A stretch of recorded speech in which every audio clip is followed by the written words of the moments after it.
ជាមកអ្នកខ្ញុំសូមឡើងការគោរពទៅដល់លោកគ្រូអ្នកគ្រូនិងសួស្តីទៅកាន់លោកមិត្តរួមថ្នាក់ទាំងអស់គ្នាអ្នកខ្ញុំឈ្មោះម៉ែថារ៉ូដេមកពីថ្នាក់ទី11ក2នៃសាលារៀនសមត្ថភូមិដល់ថ្ងៃនេះអ្នកខ្ញុំពិតជាមានកិត្តិយសយ៉ាងក្រៃលែងដែលមានឱកាសម្ដងទៀតទៅលើឡើងមកធ្វើការសង្ខេបរឿងសរសើរបែបពុទ្ធនិយមមួយគឺរឿងសមណសាមដែលស្ថិតនៅក្នុងសភៅទូជីដកនិងបានរៀបរៀងដោយលោកឈឹមសុនដូច្នេះហើយសូមកុំឲ្យខាតពេលយូរសូមចូលដល់ការសង្ខេបរឿងដោយតទៅអត់ពេលជាយូរឡងណាស់មកហើយមានបរិរោះនេសាទចម្បង2នាក់ដែល2នាក់គាត់ហ្នឹងគឺជាពួកម៉ាក់នឹងគ្នាហើយរូបគាត់ទាំងពីរនេះរស់នៅត្រើយម្ខាងនៃទន្លេដូចគ្នាហើយពួកគាត់បានធ្វើការសន្ទនាជាមួយគ្នាមួយដែលថាបើសិនជាពួកគាត់មានកូនប្រុសស្រីនឹងគ្នាពួកគាត់នឹងយកគ្នាធ្វើជាដន្លងហើយក៏បរិរោះនេសាទម្នាក់ទៀតនឹងបានតបទៅលើការនិយាយរបស់បរិរោះនេសាទមុនថាយោបល់នេះពិតជាល្អយ៉ាងក្រៃលែងហើយក្រោយមកនៅពេលដែលប្រព័ន្ធរបស់លោកអ្នកនេសាទទាំងពីរនេះបានប្រសូតបត់ចេញមកគឺបរិះនៅផ្នែកបរិះនៃទន្លេផ្នែកខាងឯគឺគាត់បានទទួលបានបត់ត្រាមួយអង្គហើយរូបគាត់ក៏បានដាក់ឈ្មោះកូនប្រុសនោះថាជាតុកោឯបរិះនៅផ្នែកខាងនេះវិញបានប្រសូតបានបុត្រីមួយអង្គឬក៏បានកូនស្រីហើយបានដាក់ឈ្មោះថានាងបារិកាហើយថ្មីត្បិតតែ2នាក់ទាំងតុកននិងបារិការស់នៅក្នុងគ្រួសារជានេសាទមែនប៉ុន្តែពួកគាត់ទាំង2នាក់នេះមិនបានធ្វើបណ្ណាតិបាតាមទេលុះដល់ពេលវ័យអ្នកទាំងពីរពេញកំឡោះនិងពេញកំមុំគឺឪពុកម្ដាយបានចាប់បង្ខំលោកអ្នកទាំងពីរនេះឲ្យមានរៀបអាពាហ៍ពិពាហ៍ជាមួយគ្នាបង្ខំឲ្យរៀបអាពាហ៍ពិពាហ៍ជាមួយគ្នាប៉ុន្តែអ្នកទាំងពីរនេះមិនបានលាក់បាំងកិលេសជាមួយគ្នានោះឡើយគ្រាន់តែរស់គ្នាប្រៀបរស់នៅជាមួយគ្នាប្រៀបបានដូចជាប្តីប្រពន្ធប៉ុណ្ណោះក្រោយមកមិនយូរប៉ុន្មានអ្នកទាំងពីរក៏បានសុំឪពុកម្ដាយទៅបួសជាតាបោះនៅក្នុងព្រៃដែលរស់នៅក្នុងអាស្រមវិសមកម្មទៅបបត់និមិត្តក្នុងទីជិតនៃទន្លេមិគសមតាទន្លេមិគសមតានេះគឺហូរចុះពីព្រៃហេមពាន្តមកជួបជាមួយនឹងទន្លេមេគង្គក្រោយបន្ទាប់មកតុកោនិងបារិកាបានបួសជាតាបោះនៅក្នុងព្រៃបានធ្វើភាវនាធម៌ផ្សាយនៅសេចក្តីមេត្តាទៅដល់មរឹកទាំងឡាយឬសត្វដែលរស់នៅក្នុងព្រៃដោយពុំមានសត្វណាមានសេចក្តីកាយសាហាវនៅក្នុងខ្លួននោះឡើយគឺសត្វទាំងអស់មានសេចក្តីពេញចិត្តស្រឡាញ់និងទុកចិត្តទៅលើតាបោះទាំងពីរនាក់នោះចំពោះព្រះអង្គវិញព្រះអង្គតែងតែចុះមកមើលតាបោះទាំងពីរអ្នកនោះធ្វើភាវនាធម៌ជារៀងរាល់ថ្ងៃប៉ុន្តែដល់ថ្ងៃមួយនោះគឺ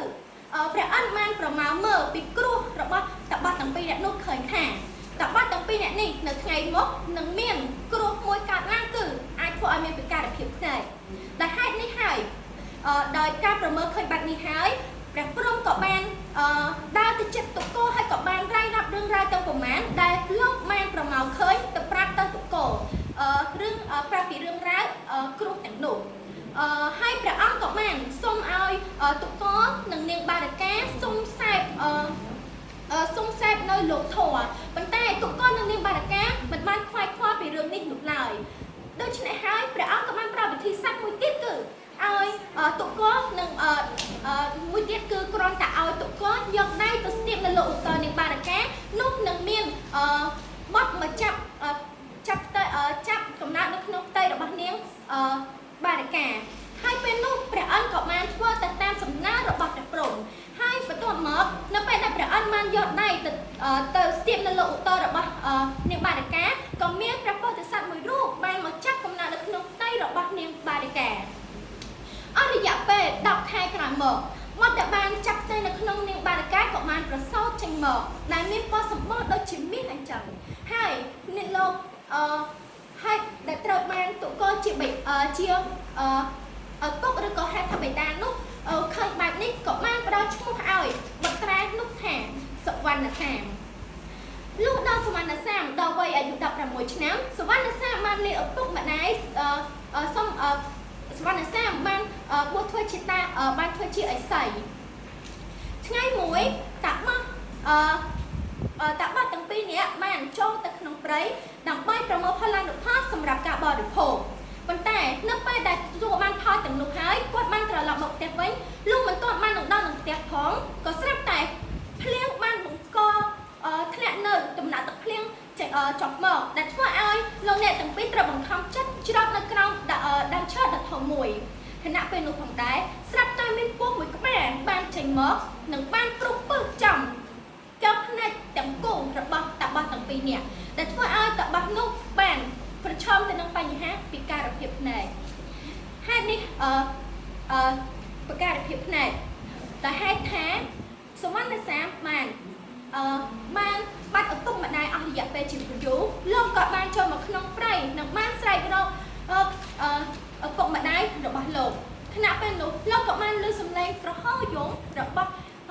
ឪពុកម្ដាយរបស់គាត់ហើយគាត់ក៏បានដើរទៅតាមសំឡេងនោះនិងបានរកឃើញតាបោះទាំងពីរនាក់នោះពេលនោះគាត់ពិតជាមានសេចក្តីតក់ស្លុតយ៉ាងក្រៃលែងដោយសារតែគាត់បានឃើញទៅលើឪពុកម្ដាយរបស់គាត់កំពុងតែទទួលបានពិការភាពភ្នែកហើយគាត់ក៏បានសួរដើមហេតុផលទៅលើឪពុកម្ដាយគាត់ថាតើមានហេតុអ្វីបានជាដែលជាដើមហេតុដែលធ្វើឲ្យឪពុកម្ដាយរបស់គាត់ពិការភាពភ្នែកឪពុកម្ដាយគាត់ក៏បាននិយាយយ៉ាងទួញសោកទាំងក្តីឈឺចាប់នៅក្នុងខ្លួនថាគាត់គឺត្រូវបានពុះមួយក្បាលបានព្រុសពឹសចំកែវភ្នែកទាំងគូរបស់គាត់ហេតុនេះហើយធ្វើឲ្យសវណ្ណសាមមានសេចក្តីអាណិតអាសូរយ៉ាងក្រៃលែងចំពោះឪពុកម្ដាយរបស់គាត់ថាមិនគួរណាលោកអ្នកទាំងពីរជួបរឿងបែបនេះឡើយសវណ្ណសាមវិញគឺគាត់មានមានការអាណិតអាសូរប៉ុន្តែក្រោយមកបែរជាគាត់មានសេចក្តីសើចក្អាក់ក្អាយសើចយ៉ាងខ្លាំងទៅវិញដែលធ្វើឲ្យនាងបារិកាមានការងឿងឆ្ងល់ទៅវិញថាហេតុអ្វីបានជាកូនរបស់គាត់នឹងបែរជាឈប់យំទៅសើចជាវិញតែក៏មិនដឹងទេថានេះការគិតរបស់សវណ្ណសាមគឺផ្ទុយពីគាត់គឺមិនមានការសោកស្ដាយឬក៏ឈឺចាប់អ្វីទេគឺគាត់ពេញចិត្តដែលថាគាត់មានឱកាសហើយនេះគឺជាឱកាសដែលគាត់ដែលអាចធ្វើឲ្យគាត់មានជាឱកាសរបស់គាត់ដែលអាចធ្វើឲ្យគាត់អាចចិញ្ចឹមបីបាច់ថែរក្សាតបស្នងសងគុណឪពុកម្ដាយរបស់គាត់ទៅវិញគាត់មិនបានគិតថាគ្រានេះជាគ្រានាំគាត់លំបាករំគាត់វេទនានោះឡើយអញ្ចឹងនេះគឺបង្ហាញពីភាពកតញ្ញូរបស់សវណ្ណសាមបន្ទាប់មកសវណ្ណសាមក៏បានផ្សាយលោកអ្នកទាំងពីរទៅអាស្រមរបស់លោកអ្នកទាំងពីរវិញបើយើងងាកទៅជារៀងរាល់ព្រឹកវិញសវណ្ណសាមគាត់តែងតែក្រោកពីព្រលឹមហើយចូលទៅក្នុងព្រៃដើម្បីបេះផលានុផលនិងដងទឹកសម្រាប់ឪពុកម្ដាយរបស់គាត់ផលានុផលសម្រាប់បំរុងសម្រាប់ការបរិភោគអាចទៅបីសម្រាប់ការក្រពើឬក៏ប្រើប្រាស់នៅក្នុងជីវភាពប្រចាំថ្ងៃទៅហើយអាហារហើយគាត់តែងតែផ្ដល់អានុភាពទៅឲ្យឪពុកម្ដាយរបស់គាត់ហូបផលានុផលនោះមុនទៅគាត់បរិភោគផលានុផលដែលនៅសេសសល់ពីឪពុកម្ដាយរបស់គាត់តាមក្រោយហើយនៅពេលដែលគាត់បានទទួលទានអាហារសពគ្រប់រួចឪពុកម្ដាយក៏សពគ្រប់គាត់ក៏មានភារកិច្ចត្រូវចេញទៅដងទឹកនៅតាមទន្លេមីកៈសមតាខ្សែជាថ្មីដោយលោកនេះគឺលោកទៅជាមួយនឹងសត្វមរឹកជាច្រើនអមទាំងសងខាងលោកសងខាងលោកអញ្ចឹងហើយមរឹកទាំងនោះបានជួយនៅក្នុងភារកិច្ចការងាររបស់លោកផងដែរដោយមានមរឹកមួយបានជួយសែងទឹកទាំងសងខាងនៅលើខ្នងហើយចំណែកឯសវណ្ណសាមវិញជួយដងទឹកដាក់ទៅលើមរឹកនោះទៅប៉ុន្តែយ៉ាងណាមិញបើយើងងាកទៅមើលនៅក្នុងព្រៃវិញមានព្រះបាទកបិលយៈដែលជាស្ដេចនៃនគរពារាណសីព្រះអង្គបានចុះមកធ្វើការ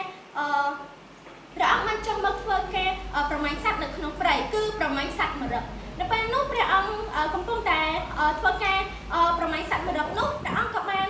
ឃើញសត្វមរឹកផ្អើលរត់ចែកចាយអស់ហើយក៏បានជិតឃើញសវណ្ណសាមកំពុងតែអមជាមួយនឹងសត្វមរឹកធ្វើការដងទឹកយ៉ាងមានភាពសេចក្តីសប្បាយសន្តិភាពទៅវិញហើយព្រះអង្គក៏ងើយឆ្ងល់ថាអញតើបរិបនេះជាអ្នកណាហើយដើម្បីបានជាមរឹកមានមរឹកជាច្រើនអមទាំងសងខាងរូបលោកហើយគ្មានភាពភ័យខ្លាចទៅវិញព្រះអង្គឃើញដូច្នេះហើយនៅមួយព្រះអង្គក៏មានភាពក្តៅទៅហើយដែលព្រះអង្គមិនបានប្រមាញ់បានមរឹកនោះសោះព្រះអង្គក៏បានលើកព្រួយសម្ដៅទៅបាញ់នឹងត្រង់ទ្រង់របស់សវណ្ណសាមនៅពេលនោះស្នូនៃព្រួយនោះបានធ្វើឲ្យសត្វមរឹកជាច្រើនរត់ចែកចាយជើងគ្នាអស់ទៅហើយក៏រីឯសវណ្ណសាមវិញបានព្រួយបានចំទ្រង់ហើយបានដេកព្រះអង្គបានសម្រួលអារម្មណ៍ហើយដេកដួលទៅដីយ៉ាងថ្នម ហើយនៅពេលនោះព្រះអង្គក៏បានពោលពាក្យថាហើយទៅវិញបានជាអ្នកបាញ់ខ្ញុំមិនមែនខ្ញុំជាមនុស្សមិនមែនជាសត្វសម្រាប់ការបរិភោគនោះឡើយព្រះអង្គគឺពោលពាក្យដែលជាគួរឲ្យស្រឡាញ់គួរឲ្យអាណិតទៅវិញដោយហេតុនេះហើយតែធ្វើឲ្យព្រះអង្គអាចចាប់ព្រះハរតីរបស់ព្រះបាទកបិលយៈឲ្យមកយាងចិត្តដើម្បីទៅមកព្រះអង្គពេលនោះព្រះបាទកបិលយៈឃើញបែបនេះហើយព្រះអង្គក៏បានធ្វើដំណើរទៅជិតសវណ្ណសាមហើយពេលនោះព្រះអង្គក៏បានសួរនាំរឿងរ៉ាវជាច្រើនពីសវណ្ណសាមហើយពេលនោះគាត់ក៏បានសួរថាហេតុអ្វីបានជាសវណ្ណសាមនឹងម្ដងទឹកនៅទីនេះតើមានអ្នកណាគេប្រើសវណ្ណសាមទៅនៅក្នុងព្រៃអញ្ចឹងសវណ្ណសាមក៏បានធ្វើការឆ្លើយតបទៅនឹងព្រះបាទកបិលយៈថារូបខ្ញុំបាទគឺមានឪពុកម្ដាយជាអ្នកពិការភាពភ្នែកដូច្នេះហើយខ្ញុំជាកូនត្រូវក្រោកពីព្រលឹមឬក៏ត្រូវមានភារកិច្ចចូលម្ដងទឹកនៅក្នុងព្រៃដើម្បីយកទៅបម្រើជូនលោកទាំងពីរហើយនៅពេលណាដូច្នេះហើយក៏ព្រះបាទកបិលយៈនឹងក៏បានដឹងថាសវណ្ណសាមត្រូវបម្រើពុកម្ដាយដែលពិការភាពភ្នែកព្រះអង្គក៏មានសេចក្តីស្រណោះខ្លួនឯងផងដែរថាហេតុអ្វីបានជាខ្លួនទៅបាញ់សវណ្ណសាមអញ្ចឹងដែលសវណ្ណសាមជាកូនដែលត្រូវចិញ្ចឹមឪពុកម្ដាយកំពុងពិការភេទសវណ្ណសាមបានពោលពាក្យថាព្រះអង្គបាញ់ខ្ញុំម្ចាស់តែមួយអង្គពិតមែនប៉ុន្តែខ្ញុំម្ចាស់ត្រូវចិញ្ចឹមឪពុកម្ដាយដែលនៅក្នុងអាស្រមពិការភាពភ្នែកទៀតបើខ្ញុំម្ចាស់ស្លាប់ទៅតើមានអ្នកណាគេចិញ្ចឹមលោកទាំងពីរហើយអាហារដែលស្តុកទុកសម្រាប់លោកទាំងពីរនោះគឺអាចហូបត្រឹមតែរយៈពេល7ថ្ងៃទេគឺមិនមានទឹកទៀតនោះគឺអាចថារយៈពេល7ថ្ងៃលោកនឹងអស់ខ្សែសង្ខារទៅហើយដូច្នេះហើយព្រះអង្គបាញ់ខ្ញុំម្ចាស់តែម្នាក់ដោយសម្រាប់លោកទាំងពីរផងដែរពេលនោះធ្វើឲ្យព្រះបាទកបិលយៈមានសេចក្តីសំណោះហើយមានសេចក្តីសំណោះហើយសោកស្ដាយចំពោះទង្វើដែលខ្លួនធ្វើបន្ទាប់មកពេលនោះផងដែរសវណ្ណសាមក៏អស់ខ្សែសង្ខារត្រឹមនោះទៅបើយើងងាកមើលទៅព្រះបាទកបិលយៈវិញក្រោយពីសវណ្ណសាមបានលាចាកលោកទៅព្រះបាទកបិលយៈបានព្រះបាទកបិលយៈគាត់បានស្ដាយសំណោះទៅនឹងទង្វើរបស់គាត់ហើយក៏មានព្រះធីតាទេវតាម្នាក់បានចុះមកហើយក៏បានពោលពាក្យទៅកាន់ព្រះបាទកបិលយៈថាប្រសិនជាលោកចង់រួចផុតពីបុណ្យបាបដ៏សែនធ្ងន់នេះលោកត្រាតែលោកជួយថែរក្សាឪពុកម្ដាយរបស់សវណ្ណសាមជាមួយសិនតើលោកអាចលៀងរួចផុតពីបាបកម្មទាំងនេះអត់បានដោយពីដឹងពីមធ្យោបាយនេះហើយព្រះបាទកបិលយៈក៏បានធ្វើដំណើរទៅកាន់ខ្ទមរបស់ឪពុកម្ដាយសវណ្ណសាមតែពេលនោះផងដែរមុននឹងសវណ្ណសាមបាននិយាយលោកទៅលោកក៏បានសួរទៅសវណ្ណសាមផងដែរថាខ្ទមរបស់អាស្រមរបស់ឪពុកម្ដាយរបស់គាត់នឹងស្ថិតនៅឯណាវិញគឺស្ថិតនៅទិសឧស័ករបស់សវណ្ណសាមព្រះបាទកបិលយៈក៏បានធ្វើដំណើរទៅក៏បានរកឃើញនៅអាស្រមនោះផងដែរទៅរួមទាំងជាមួយនឹងការសែងទឹកសងខាងទៅផងដែរលុះពេលទៅដល់ឪពុករបស់ព្រះបាទរបស់សវណ្ណសាមក៏បានមានការងឿងឆ្ងល់ថាតើនេះគឺជាសម្លេងជើងរបស់នរណាដែលមានដំណើរជើងធ្ងន់បែបនេះតើនរណាគេកំពុងតែធ្វើដំណើរមកទីនេះហើយម្ដាយសវណ្ណសាមវិញក៏បានឆ្លើយតបថាសវណ្ណសាមរបស់យើងកូនរបស់យើងគឺរូបគេមានតូចណាស់ដូច្នេះហើយសំណប់ជើងរបស់គេគឺមានភាពស្រាលមិនមែនធ្ងន់ដូចថ្ងៃនេះទេពេលនោះពេលដែលព្រះបាទកបិលយៈទៅដល់ព្រះបាទកបិលយៈក៏បានធ្វើការសន្ទនាជាមួយនឹងតាបះទាំងពីរអ្នកនោះហើយបន្ទាប់មកគាត់ក៏បានប្រាប់ថាគាត់គឺជាស្ដេចនៃនគរពារាណសីតែធ្វើឲ្យតាបះទាំងពីរអ្នកនោះបានដឹងថាព្រះអង្គគឺជាស្ដេចហើយក៏បានផ្ដល់សេចក្តីគោរពជូនគាត់ទៅព្រមទាំងបានទទួលនៅចំណីចំណោកប្រាប់ពីអាហារទទួលទានផ្សេងអីទៅដល់ព្រះបាទកបិលយៈទទួលដោយសេចក្តីកក់ក្ដៅថែមទៀតផងឯព្រះបាទកបិលយៈវិញក៏បានតតរឿងក៏បានស្វែងរករឿងរ៉ាវទាំងប្រមាណទៅលោកតាបះទាំងពីរអ្នកនេះថាគឺព្រះអង្គបានសម្លាប់សវណ្ណសាមជាបុត្ររបស់លោកតាបះទាំងពីរអ្នកដោយអចេតនាទៅហើយ នៅពេលដែលអ្នកទាំងពីរបានទទួលដំណឹងបែបនេះក៏ធ្វើឲ្យអ្នកទាំងពីរមានអារម្មណ៍សុខសួរខ្លាំងមែនតើថាបរិះដែលនៅក្នុងមុខគាត់នេះគឺជាអ្នកសម្លាប់បុត្រគាត់តើហេតុអ្វីបានជាគេហ៊ានលើកដៃសម្លាប់បុត្រគាត់ដោយបុត្រគាត់គឺជាក្មេងកតញ្ញូសុភាពរៀបសារមិនដែលទៅមានគំនុំគុំគួនជាមួយនរណាផងនឹងហើយម្ដាយរបស់ស្វាសាមក៏បានសួរថាហេតុអ្វីបានលោកអាចសម្លាប់កូនរបស់ខ្ញុំបានដូច្នេះឯពុករបស់ស្វាសាមវិញក៏បាននិយាយបន្ថែមទៀតថាសូមលោកនាំពួកយើងទាំងពីរនាក់ទៅជួបកូនរបស់យើងនៅក្នុងដំណើរចុងក្រោយផងហើយនៅពេលនោះតើក៏ព្រះបាទកបិលយៈក៏បាននាំលោកទាំងពីរទៅកាន់ទីកន្លែងដែលស្មានសាមបានដេកដួលនៅក្បែរមាត់ទន្លេមីកសមតានោះទៅនៅពេលទៅដល់តាបទាំងពីរនាក់នោះបានដឹងថាកូនរបស់ខ្លួនកំពុងតែស្លាប់នៅក្នុងថ្នាក់ឈាមដែលកំពុងហូរជាច្រើនហើយតែធ្វើឲ្យតាបទាំងពីរនាក់នោះកាន់តែមានការហូរយំជាខ្លាំងហើយក៏បាននិយាយទៅកាន់បុត្ររបស់គាត់ថាហេតុអ្វីបានជាមានរឿងបែបនេះកើតទៅលើបុត្រជាក្មេងកតញ្ញូសុភាពរៀបសារជាមនុស្សដែលប្រកាន់សិលហេតុអ្វីបានជាត្រូវដេកដួលស្លាប់បែបនេះហើយគាត់ក៏បាននិយាយថាសូមឲ្យបនទាំងប្រមាណដែលគាត់បានសន្សំកសលទាំងប្រមាណដែលគាត់បានធ្វើសូមឲ្យមានអភុតហេតុដែលអាចធ្វើឲ្យស្វាសាមរស់ឡើងវិញផងទៅដោយការបងប្រាថ្នារបស់នាងបារិកាបែបនេះហើយក៏មានតែពីដើមម្នាក់ដោយគាត់មិនអាចទុកចិត្តបានគឺគាត់បានចុះមកហើយក៏បាននិយាយឆ្លើយឆ្លងទៅនឹងឪពុកម្ដាយរបស់ស្វាសាមថាយើងមិនអាចតែចិត្តនោះទេស្វាសាមគឺជាបរិះម្នាក់នៅក្នុងព្រៃដែលអាចតាក់ទាញចិត្តរបស់យើងអស់ពេលជាយូរលង់មកហើយស្វាសាមគឺជាក្មេងកតញ្ញូជាក្មេងល្អធម្មតាតែយើងអាចដាច់ចិត្តមិនអាចជួយគេនោះទៅនៅពេលនោះគេទៅធីតាក៏បានជប់ឲ្យស្វាសាមអាចរស់ឡើងវិញជាអភុតហេតុព្រមទាំងបានជួយទៅដល់ឪពុកម្ដាយស្វាសាមឲ្យកូនផ្នែកទាំងគូរបស់គាត់អាចមើលឃើញម្ដងទៀត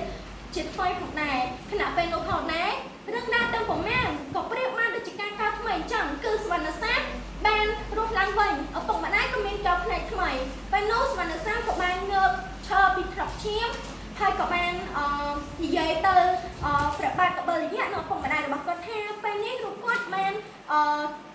រត់ផុតពីតុទាំងប្រមាណហើយគាត់ក៏បាននិយាយទាំងសេចក្តីមេត្តាទាំងប្រមាណទៅឪពុកម្ដាយគាត់រួមទាំងព្រះបាទកបិលយៈប្រាប់ពីលោកត្រូវមានសេចក្តីស្រណោះករណីចំពោះមិនថាមេតួមិនថាប្រជារាស្ត្រមិនថាមន្ត្រីជនផ្សេងដែលនៅក្នុងនគរសត្វមរឹកទាំងឡាយមិនទៅមានភាពសាហាវប្រៃសៃក្នុងខ្លួនឡើយហេតុនេះហើយដែលធ្វើឲ្យនៅពេលដែលក្នុងខ្លួនឡើយហើយព្រះបាទកបិលយៈក៏បានយកពីរឿងរ៉ាវទាំងប្រមាណយកពីគោលបំណងរបស់ស្វាសាមទាំងប្រមាណព្រះអង្គក៏បានចាប់ទៅនៅក្នុងព្រះសិរសាហើយនៅពេលដែលព្រះអង្គធ្វើត្រឡប់ទៅនគរវិញព្រះអង្គក៏ប្រែក្លាយខ្លួនជាព្រះជាស្ដេចមួយដែលមានមេត្តាដែលប្រកបទៅដោយព្រហ្មវិហារធម៌គឺមេត្តាករុណាឧបេក្ខានិងមុទិតាទៀតផងហើយលុះតាំងពីពេលនោះមករហូតដល់ព្រះអង្គខ្សែជីវិតតទៅហើយឯស្វាសាមនិងឪពុកម្ដាយរបស់គេវិញបានរស់រានមានជីវិតរហូតដល់រូបលោកអ្នកទាំង3នោះខ្សែសង្ខារលាចាក់ផុតលោកទៅហើយបានទៅកើតនៅបានសល់ជាតិនៅឋានទេវលោកតទៅដូច្នេះហើយនេះគឺជាការសង្ខេបរឿងស្វាសាមដែលស្វាសាមដោយនៅក្នុងរឿងនេះបានបង្កប់នៅគោលបំណងអប់រំដល់សិស្សានុសិស្សមនុស្សគ្រប់រូបគ្រប់ស្រទាប់វណ្ណៈឲ្យយកពីរឿងរ៉ាវហេតុការណ៍ជាច្រើនទាំងភាពចេះសណ្ដោះប្រណីការប្រកាន់នៅសិល10ការចេះនិយាយស្ដីដោយសមរម្យការមានភាពកតញ្ញូចំពោះឪពុកម្ដាយនិងការចេះដឹងការចេះទទួលស្គាល់កំហុសរបស់ខ្លួនទាំងប្រមាណដោយមិនត្រូវធ្វើជាមនុស្សដែលអគប្បីឬគឺជាមនុស្ស នោះអវិជ្ជមានចំពោះសង្គមប្រទេសជាតិឬគ្រួសារហើយដូច្នេះហើយជាចុងក្រោយនាងខ្ញុំសូមអរគុណទៅដល់លោកគ្រូអ្នកគ្រូនិងមិត្តរួមថ្នាក់ទាំងអស់គ្នាដែលបានចំណាយពេលយ៉ាងមានតម្លៃទៅលើការស្ដាប់ការសង្ខេបរឿងនេះបើសិនជាមានកំហុសខុសឆ្គងនាងខ្ញុំសូមអភ័យទោសសូមអធិស្ឋាននិងគោរពលា